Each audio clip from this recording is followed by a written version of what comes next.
مالم جباس کی ریزالٹ کی جانب سے پہلی بار 2 روزہ نیشنل گراس کی مقابلے منعقد کیے گئے۔ پاکستان میں پہلی مرتبہ شروع ہونے والے اس گیم گراس کی میں ملک کے مختلف علاقوں سے تعلق رکھنے والی 3 خواتین کھلاڑیوں سمیت 11 ٹیموں نے حصہ لیا۔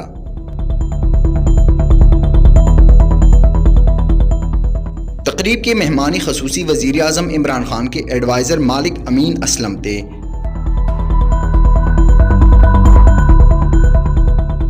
گراس کی میں حصہ لینے والی کھلاڑیوں نے شاندار کھیل کا مظاہرہ کیا اور آئے ہوئے سیاحوں سے خوب داد وصول کی۔ تقریب کے اختتام پر مہمان خصوصی مالک امین اسلم نے گراس کی میں پوزیشن حاصل کرنے والے کھلاڑیوں میں انعامات تقسیم کیے۔